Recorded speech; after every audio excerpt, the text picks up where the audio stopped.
guys, welcome to J Powell Music. Be sure to like and subscribe on the channel so you know when these videos are coming out.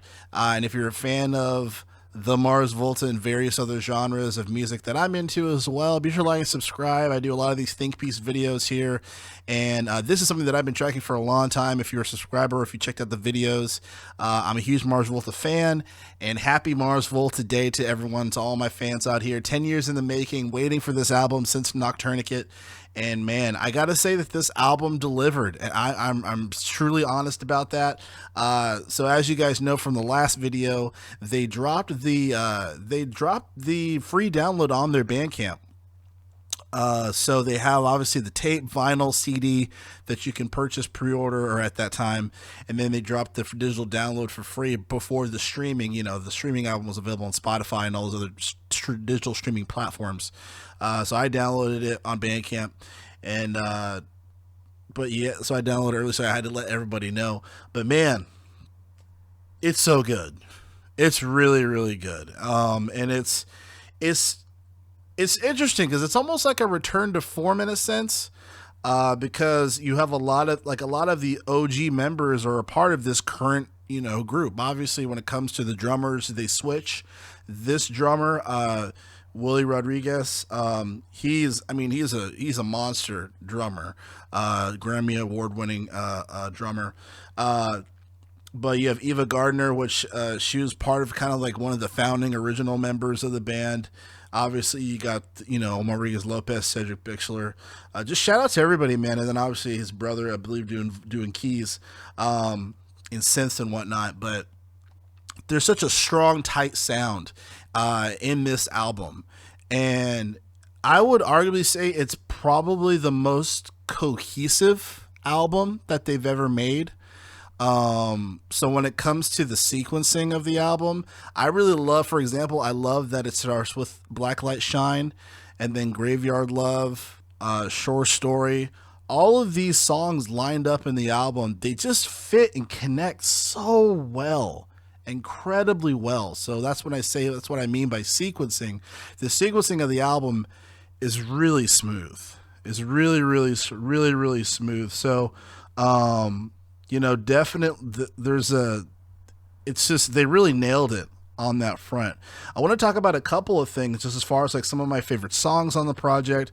I want to talk about the sound of the album, just kind of how it fits within their discography. So, obviously when it comes to the Mars Volta, a lot of people outside looking in, they're known for doing the crazy 8, 10, 12, 16-minute songs, right? And they've grown since then. And I think from this album, I feel like it's one of the best, to me, they're one of the best bands that have this evolving discography that really fits who they are in this time frame. So I feel like there's a lot of bands where they try to do the hardcore stuff for so long, but then you realize that the band's kind of, one, getting older, two, they're kind of falling out with it, but they're kind of trying to stick with it. I feel like that's kind of what Metallica kind of turned into, especially with like Saint Anger. And by all means, I'm a fan of Metallica as well. I mean, I definitely respect, you kind of have to respect, Metallica, if you're a fan of rock and roll. But back to the Mars Volta, I feel like when it comes to releasing the Mars Volta, this album, self-titled, and there is an article, one of the articles that was online saying like they're not afraid of losing fans. To me personally, I don't see how they could lose fans releasing this, because they released Octah Fusion, which to me, which was obviously, 3 albums ago. This album, Nocturnicate, and then Octah Fusion. So I guess that's 2 albums, whatever. But I feel like that was really that was the album where there is a change in their sound. You know what I mean? And obviously when it comes to artists, bands, making music, everyone has the right to change their sound. I will say that sometimes I can be that snooty fan where it's like, I like their old stuff. You know what I mean? Like everyone has that mentality, I feel like, for most fans. But I feel like Octah Fusion really set everybody up as far as like, hey, we're changing the sound. We're still the Mars Volta. It's just our sound is changing because we are changing as people, right? So you can't expect people to be have the same energy working on music when their lives have changed. It's just impossible. You know what I mean? It's impossible to keep that for the most part. So Octah Fusion, I feel like really set us up as far as for that different type of tone. Like they had Code Epoxy, which, you know, they could still hit hard, maybe not Tetragrammation or Mecha Amputecture, but definitely they can hit hard still. Nocturnicate definitely was a different change up in their music, very synth heavy. You know, you had D'Anthony Parks, which had a very different drum style.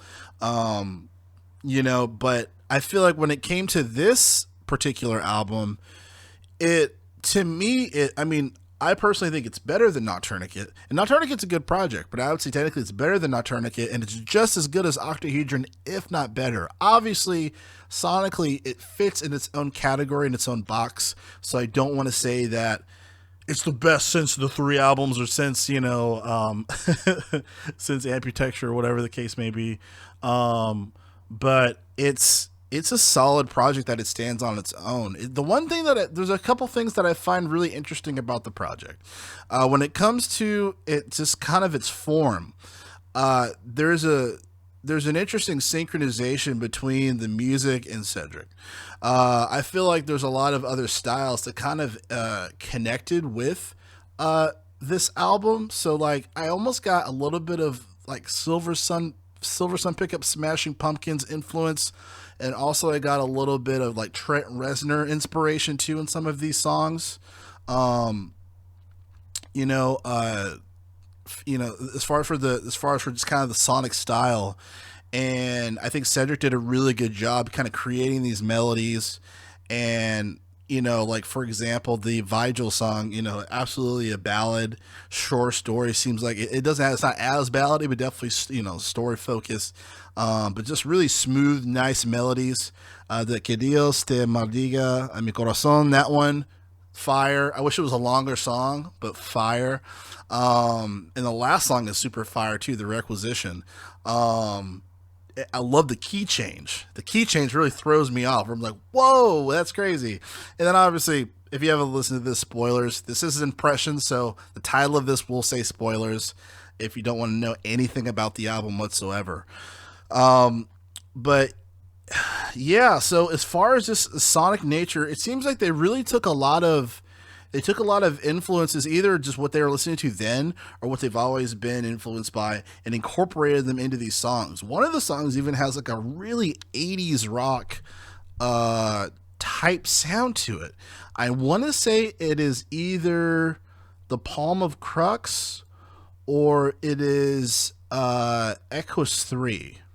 I want to say it's Palm of Crux. One of these has a really like, there are these different there's these different types of like callback noises or callback rhythms, polyrhythms or whatnot that Cedric does, these ad libs, you know, and it definitely had like a pop rock type of sound, you know. But nothing felt out of place for the album. Everything felt like it was there where it was supposed to be, and it's a really impressive project. You know what I mean? So I'm really proud of this, proud of them for releasing this. And then Eva Gardner, she did a great job, you know, with her bass parts and everything. I thought it was fire. Marcel Rodriguez Lopez, I think this is arguably some of his best like keyboard synth stuff. You know what I mean? Because I feel like sometimes there's a lot of bands where like the keyboard player sometimes will feel like out of place, or like they'll try to be louder than they should be, especially like in like a live performance or whatnot.